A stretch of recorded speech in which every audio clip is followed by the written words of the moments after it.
compatriotes, les bases d'une nation souveraine juste et prospère sont jetées à travers un retour à l'orthodoxie républicaine. C'est le lieu d'en féliciter chaleureusement le président de la République,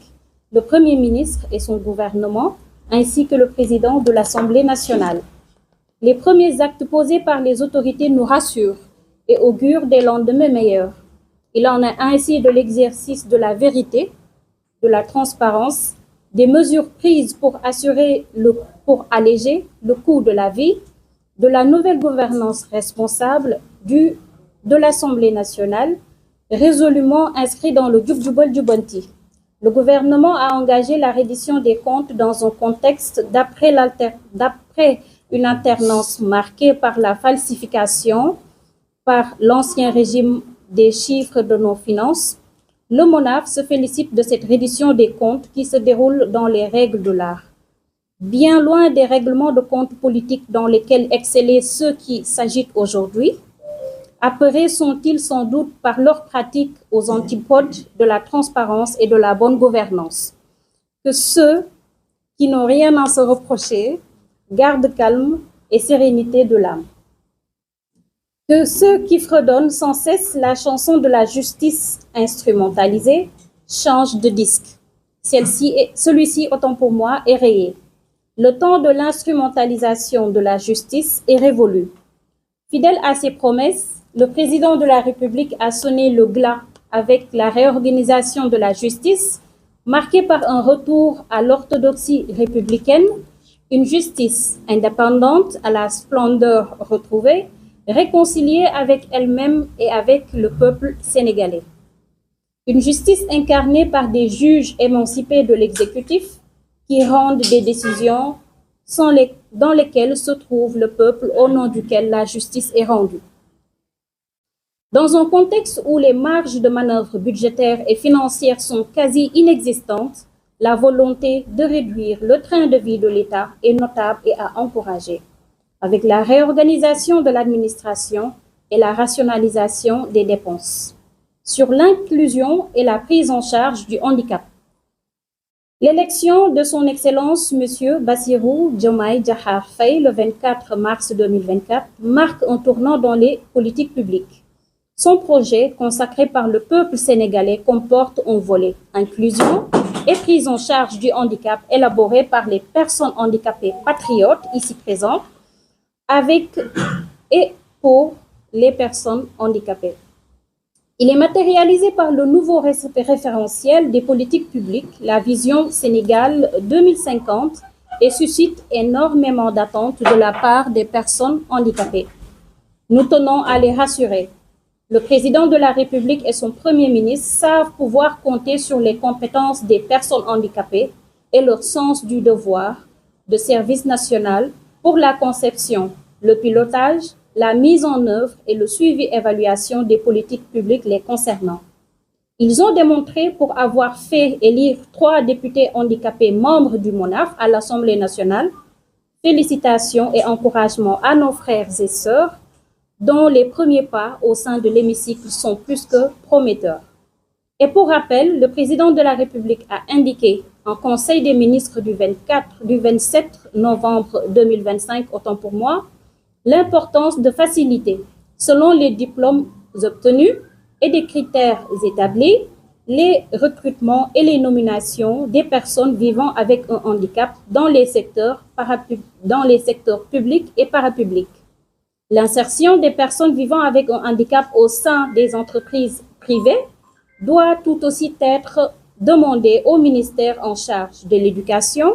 de la formation professionnelle et de l'enseignement supérieur d'accorder une attention très particulière aux écoles, entités et centres spécialisés dédiés à l'éducation, à la formation et à l'insertion des personnes vivant avec un handicap.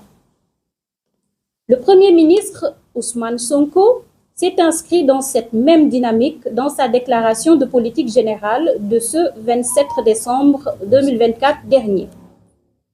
Au titre de l'éducation et de l'emploi, nous félicitons le ministre de l'Éducation nationale et à travers lui tout le gouvernement de la campagne de recrutement spécial de 2000, autant pour moi, enseignants au titre de l'année scolaire 2024-2025 pour résorber le déficit en personnel enseignant. Toutefois, la limite d'âge prévue dans les conditions de recrutement n'est pas pour encourager l'accès à l'emploi des personnes handicapées. Elle constitue en effet un obstacle majeur à la promotion de l'emploi des personnes handicapées pour lesquelles s'est engagé le président de la République. Nous recommandons la levée de toute limite d'âge pour les personnes handicapées dans les recrutements au sein de la fonction publique et dans les conditions de passation des examens et concours. Nous invitons les autorités, ministres et directeurs généraux, à prendre le plus grand compte, chacun dans son domaine, des diplômés handicapés dans les recrutements et l'accès au financement. À cet effet, la DER est à remercier, à féliciter et à donner exemple pour avoir levé la limite d'âge accordée des prêts à taux zéro aux personnes handicapées. Au nom de la discrimination positive et de l'égalité des chances, plusieurs personnes handicapées ont ainsi vu leur projet économique financé. C'est à relever et à saluer. Comme les efforts du gouvernement en faveur des victimes des événements de 2021 à 2024 sont à magnifier. Ils montrent combien le gouvernement place l'humain au cœur de sa politique. Relativement aux politiques d'équité et d'inclusion, le président de la République a donné la voie. La finalisation de l'évaluation de la loi d'orientation sociale dont les textes d'application sont très attendus par les cibles. L'évaluation du système de la carte d'égalité des chances, la bourse de sécurité familiale, la couverture maladie universelle, désormais couverture sanitaire universelle, avec une meilleure protection, j'y arrive enfin, des personnes handicapées.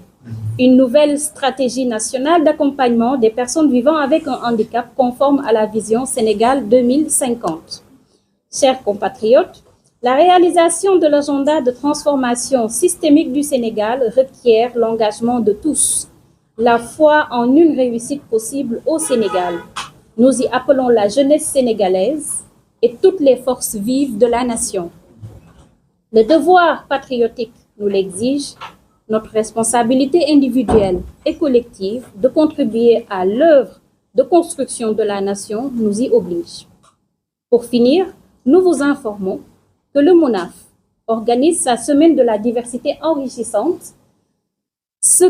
du 3 autant pour moi au 8 février 2025 avec comme thème la promotion de notre diversité enrichissante pour un Sénégal toujours inclusif. Nous vous y invitons tous les membres de PASTEF, les patriotes et l'ensemble du peuple sénégalais ainsi que vous tous dans cette salle. Soxna Aïssatou am na solo kon ñu jéem koo tënk rek ci kàllaamay Kocc comme ni ñu koy waxee ndax MONAF tey dafa choisiroon bis bi ngir apprécier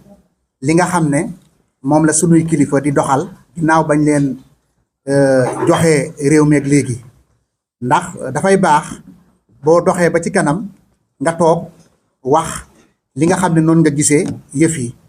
ku ne xam ne nag ne suñuy kilifa ba ñu ñëwee ak léegi suñuy kilifa ci wàllu politique di le président Bassirou Diomaye Diakhar Faye ànd ko ak le premier ministre Ousmane Sonko ak gouvernement bi yëpp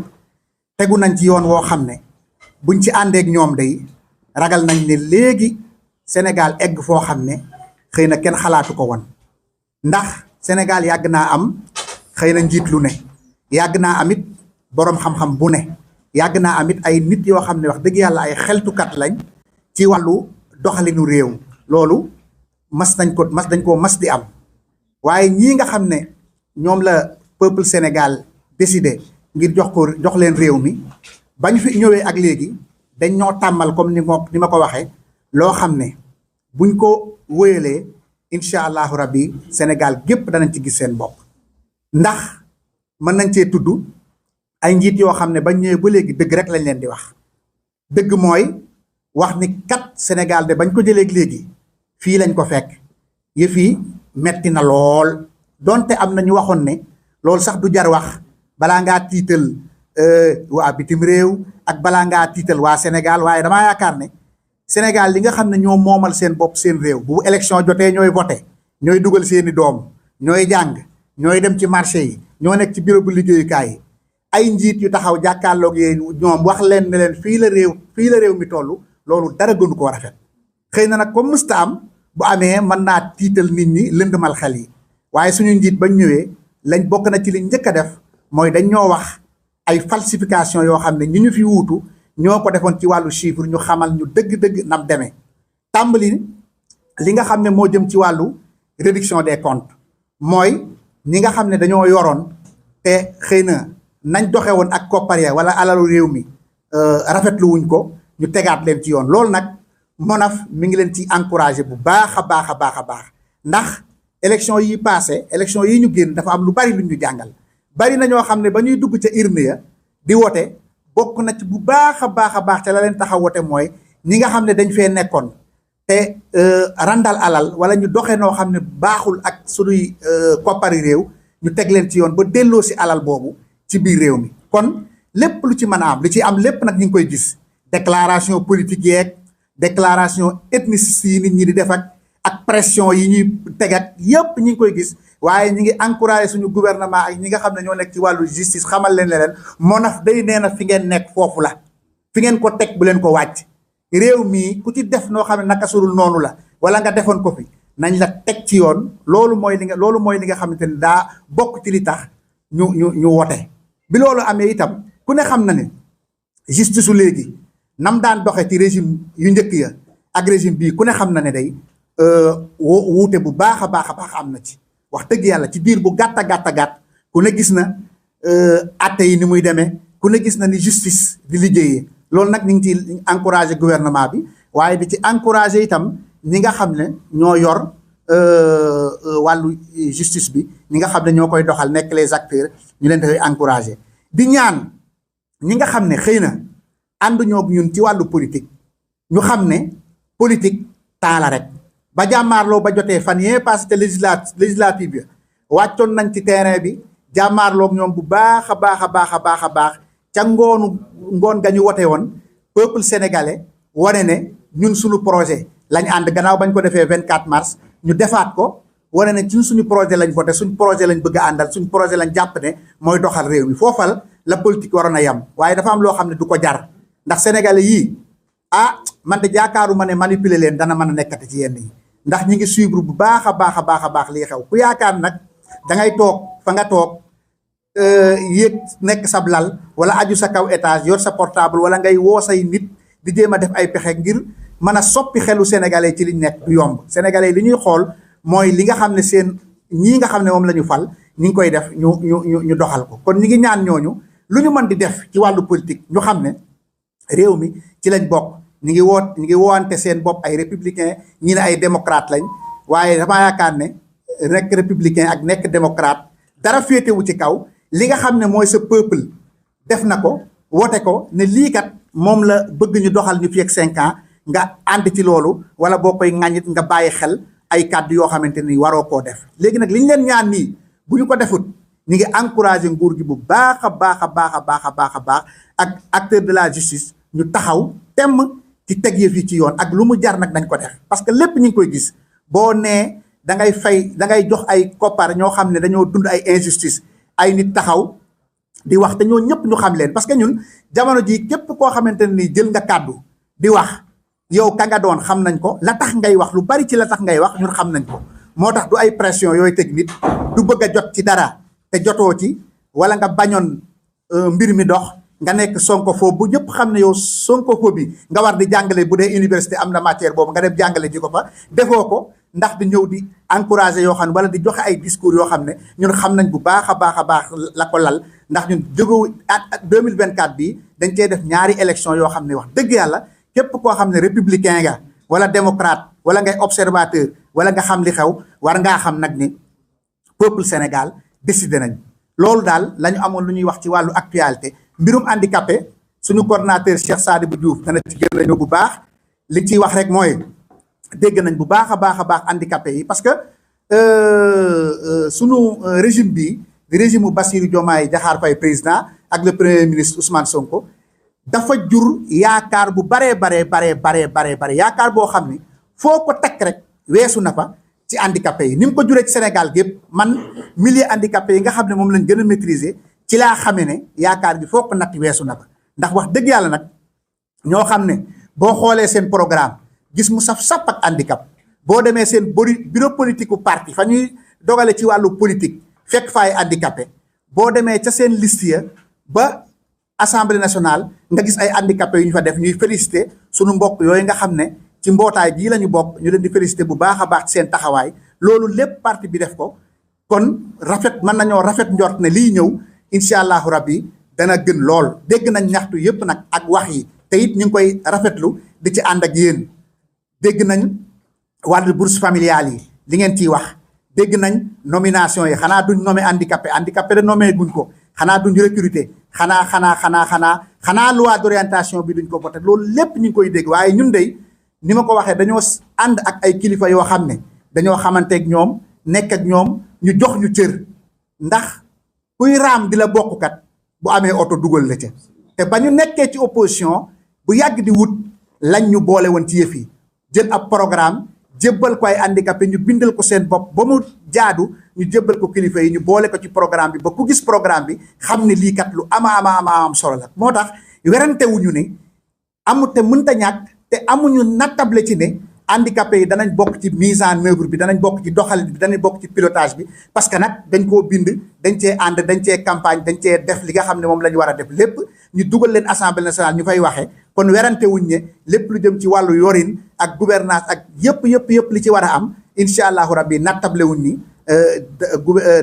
danañu ci boole loolu nag incha allahu rabbi mi ngi suñu kanam te incha allah nañu bokk ñaan jàpp ci ñun ñëpp xëy na suñu coordonnateur comme ni ma ko waxee dana ci gën a yaatal bu baax a baax ñuy invité nit ñi itam ci semaine bi nga xam ne moom la ñu nekk nii nga xam ne moo tax da cee fas yéene def ay activité incha allahu rabbi yoo xam ne du dara rek du dul gën a former handicapé yi gën leen a orienté gën leen a jàppalante ci wàllu liggéey gën leen a taxawu ci wàllu yëpp gën a wane ne handicapé daal jamono jii nga xam ne moom la ñu nekk jamono ju ne lañ amoon yaakaar jamono ji la leen doon dox jamono ji la leen doon def lu ñu man waaye jamono jii moom gën nañoo takku gën nañoo taxaw temm ci wax dëgg yàlla seen mbir gën a jëm kanam ndax xam nañ ne am nañ ay politique yoo xam ne ñoo nekk seen kanam bàyyi nañ leen xel bu baax a baax ci lépp lu ñuy def moo tax incha allahu rabbi danañ ko wane am na ay mbir yu tàmbalee am na ay mbir yoo xam ne ñu ngi koy séentu bu soobee yàlla danañ fi dajewaat waxtaan xam lan lañ def ak lan lañu deful waaye werante wuñ ni moom njiit yi ñu am ci mbirum handicap rek laay mën a wax ne nii njiit yi ñu am musuñoo am njiit yi ñu mel ñu taxaw handicap comme niñ ko taxawoo jamono jii nga xam ne moom la ñu nekk loolu nag comme ni ma ko waxee ay résultat dana ko wane kon xam naa dañuy wàcce foofu kàddu gi rek jébbal ko sëñ Fallou Bey mu ñëw ci li mu war a ñëw bu ca paree incha allahu rabbi ñu jox nag suñu coordonnateur Cheikh Sadibou Diouf mu daal di tëj Abdou Sagne laa tudd maa jiite communication bi